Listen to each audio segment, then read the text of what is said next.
Yes, mine damer og herrer, velkommen til New Venue Jazz Festival. Jeg har fået den ære at spille her i aften, i dag. Det er klokken 12, og det er lige hjem til dig i stuen på din egen Facebook-profil. Så kommer der simpelthen, jeg har snedet mig ind her på Jazz Festivalen. Det mest jazzede ved mig er måske min t-shirt, men det kan I selv vurdere. Der er måske også lidt jazz og spore, hist og pist. Her kommer i hvert fald nogle sange, som er helt sprit nye. Den første, den er fra januar, og det er min første protestsang nogensinde.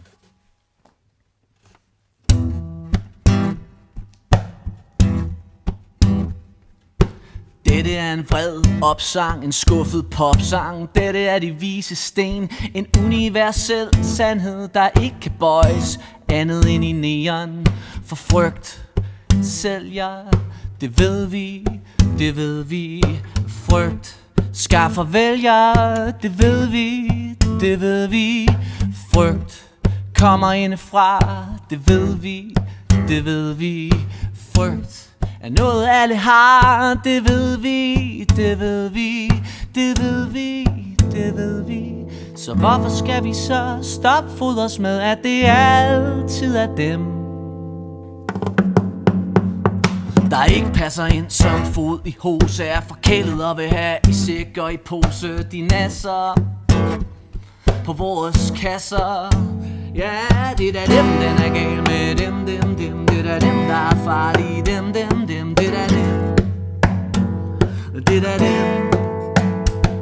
Det er dem, den er gal med dem. Det er dem, der er farlige. Dem. Det er dem.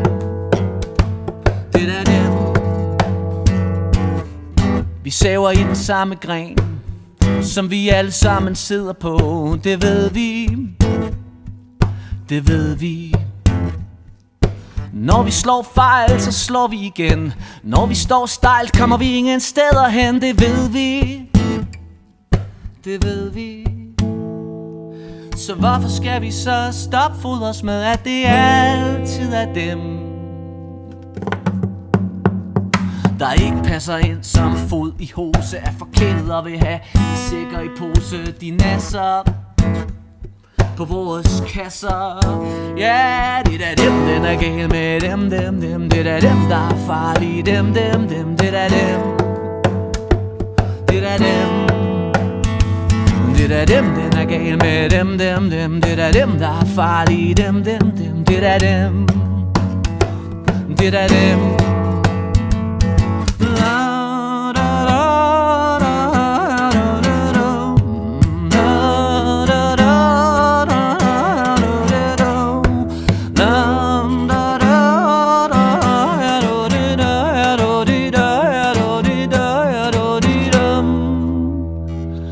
Dem, den er gal med dem.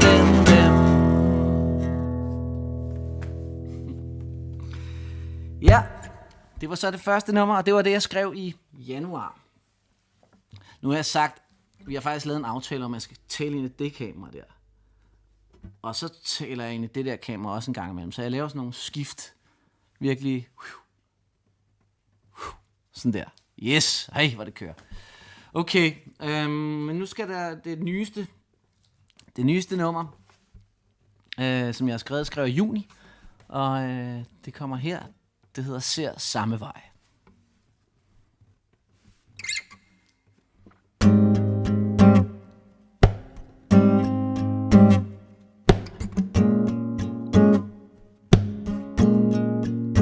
Må jeg være en flue på din nethinde, bare for en dag?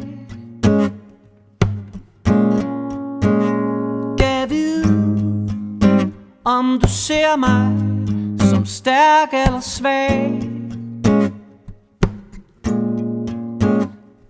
Kan vi enes om det her sekund?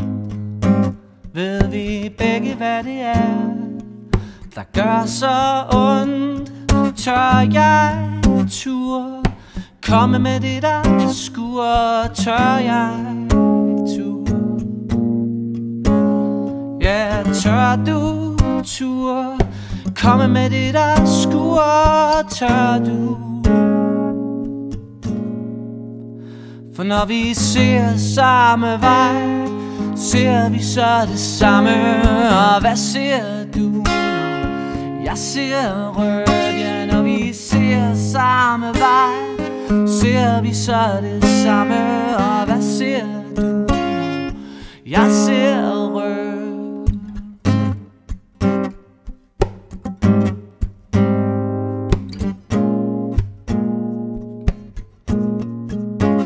Skal vi droppe monolog, dyrke dialog, sammen bygge bro? Skal vi stoppe foragten, droppe spillet om magten, højne kontakten? Kan jeg mon selv nedtrappe krisen? Kan humor smelte isen? Kan min klarhed lette disen? Kan du også lugte fisen? Tør jeg turde komme med det der skuer? Tør jeg turde? Tør jeg turde? Ja, tør jeg turde komme med det der skuer? Tør du? For når vi ser samme vej, ser vi så det samme. Og hvad ser du? Jeg ser rødt, ja, når vi ser samme vej, ser vi så det samme. Og hvad ser du? Jeg ser rødt. Lige meget hvor meget vi går i takt, lige meget hvor meget vi deler foragt, vil vi altid komme fra hver vores sted. Så husk lige at spørge, om jeg er med. Husk lige at spørge, om jeg er med. Husk lige at spørge, om jeg er med. Husk lige at spørge, om jeg er med. For når vi ser samme vej, ser vi så det samme. Og hvad ser du?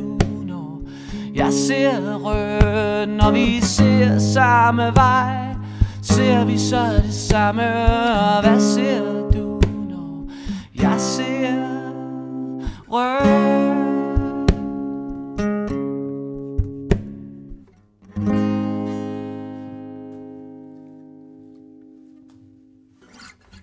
Yeah.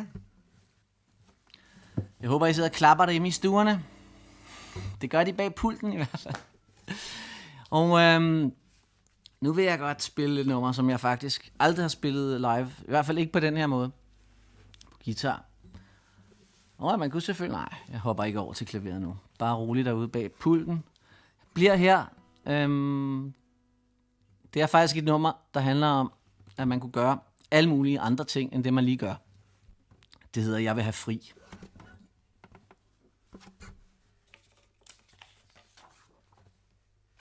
Yeah.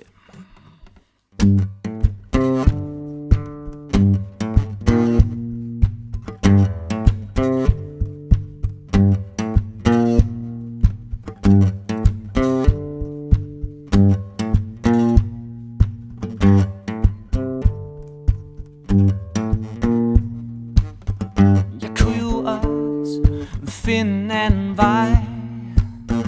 Jeg kunne jo også synge en anden sang. Jeg kunne jo også lade mine tanker flyve et helt andet sted hen. Jeg kunne jo også, jeg kunne jo også, jeg kunne jo også. Jeg kunne jo også dvæle lidt mere. Jeg kunne jo også snakke lidt mindre. Jeg kunne jo også lade mine tanker flyve et helt andet sted hen. Jeg kunne jo også, jeg kunne jo også, jeg kunne jo også. Men nu er det det jeg gør. Nu er det det jeg gør. Nu er det det jeg gør. Nu er det det jeg gør. Nu er det det jeg gør. Og jeg vil fri fra alt det jeg også skulle gøre. Jeg vil fri fra alt det jeg også skulle. Jeg vil fri fra alt det jeg også skulle gøre. Jeg vil fri. Ja, jeg vil fri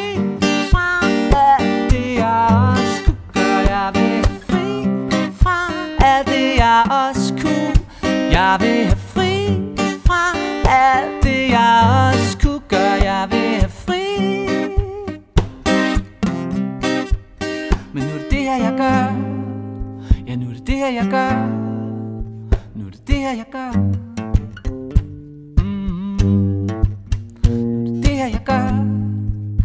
Nu er det det jeg gør. Nu er det det her jeg gør. Jeg kunne jo også skifte mit køn. Jeg kunne jo også påstå du ikke er skøn. Jeg kunne jo også lære det samme et helt andet sted. Jeg kunne jo også, jeg kunne jo også, jeg kunne jo også, jeg kunne jo også fortælle en god historie. Jeg kunne jo også pusse min lille glorie. Jeg kunne jo også gøre noget andet næsten lige så godt. Jeg kunne jo også, jeg kunne jo også, jeg kunne jo også. Men nu er det det her jeg gør. Nu er det det her jeg gør. Nu er det det her jeg gør.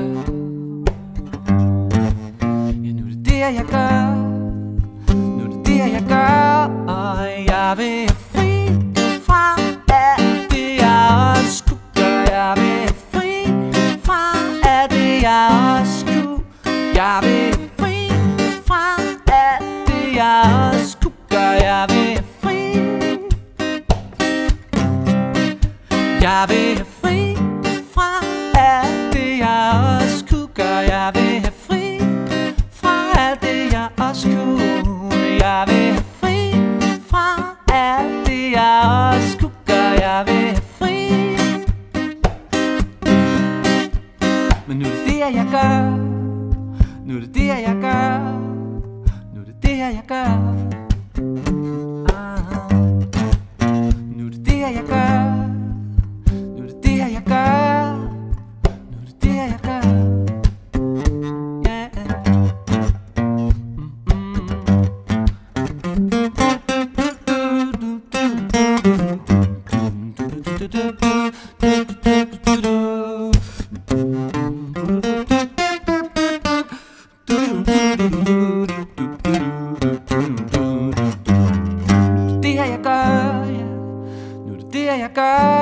Og jeg vil have fri fra alt det jeg også kunne gøre. Jeg vil have fri fra alt det jeg også kunne.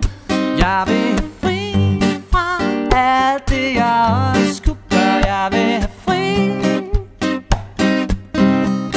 Ja, jeg vil have fri fra alt det jeg også kunne gøre. Jeg vil have fri fra alt det jeg også kunne. Jeg vil have fri fra alt det jeg også kunne gøre. Jeg vil have fri. Nu er det det her jeg gør. Nu er det det her jeg gør. Og nu er det det her I får.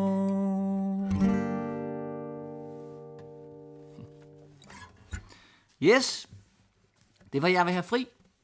Nu kommer aprils nummer, som altså I undrer jer måske lidt over, at jeg siger det der med månederne, men det er fordi, jeg har simpelthen et koncept i år, et nytårsforsæt. Jeg skriver en sang om måneden, og det her alle sammen sange er skrevet i år. Nej, den her er faktisk skrevet sidste sommer, den jeg lige har skrevet, eller spillet. Men den her, det er altså fra april, og den er skrevet til Prince. Det var jo det, der skete i april, at Prince, han tog over på den anden side. Og her er der en hyldest til ham.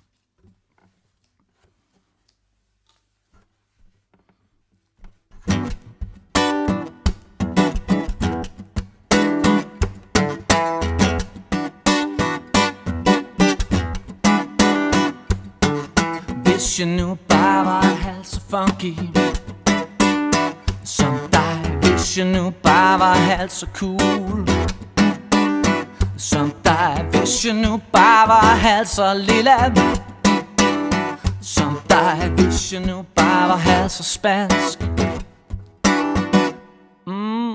Vil jeg så være en prins ligesom dig? Vil jeg så være en prins? Vil jeg så være en prins ligesom dig? Vil jeg så være en prins? Vil jeg så være en prins ligesom dig? Vil jeg så være en prins? Vil jeg så være en prins ligesom dig? Nå nej, for jeg er jo mig, ligesom du var dig. Eller hey, er du her endnu? Du fik det i hvert fald til at sne i april. Måden du danser rundt og jammer i dit eksil, ja. For du samler med dit split, ja. Du visker med dit skrig. Går gennem liv og død med spillevende energi.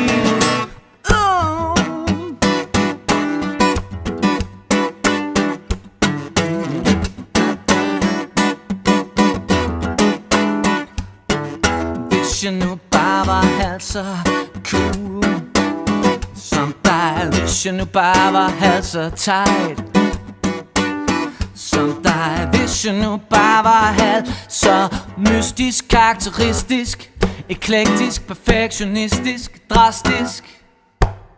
Vil jeg så være en prins ligesom dig? Vil jeg så være en prins?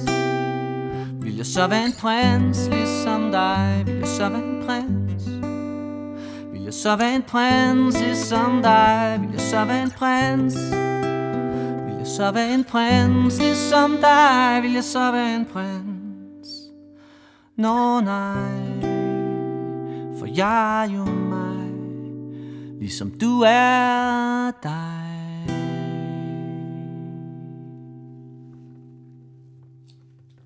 Værsgo, Prince. Okay. Så, jamen altså, tiden går hurtigt. Jeg kan godt nå et nummer mere. I hvert fald.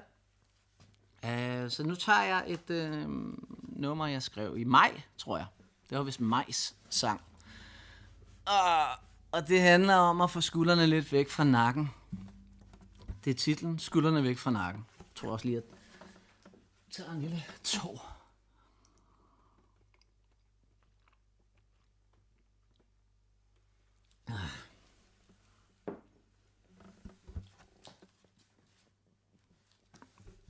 Godt. Her kommer skuldrene væk fra nakken.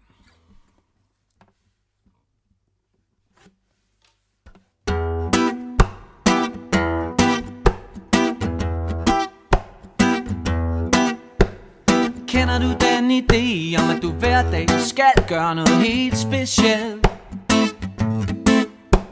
Og kender du den idé om, at du skal gøre noget kontroversielt? Ja, kender du den idé om, at intet må være trivielt? Og kender du den idé om, at du hver dag skal være en superhelt? Så er det nu, du kan tage en slapper. Yeah. Altså skuldrene væk fra nakken, ja. Glem alt om snakken om hvad du skal nå, om hvad du ikke må. Luk arret på din lille dommer, giv ham tørt på, tørt på.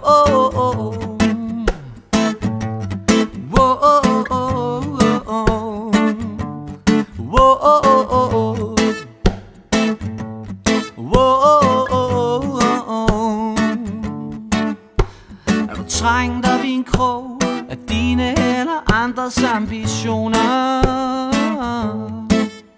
Er du trængt op i en krog af dine eller andres visioner?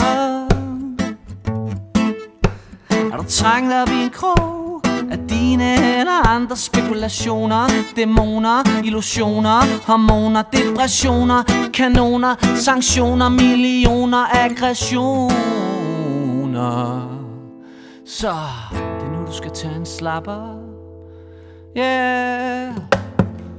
Så skuldrene væk fra nakken, yeah. Glem alt om snakken om hvad du skal nå, om hvad du ikke må.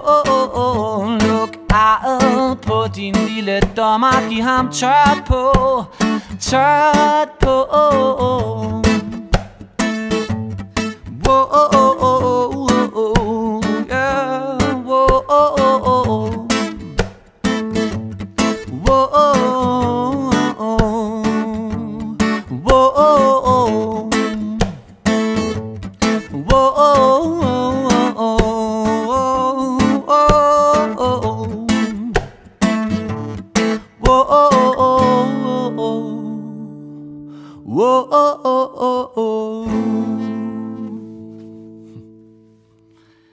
Yes!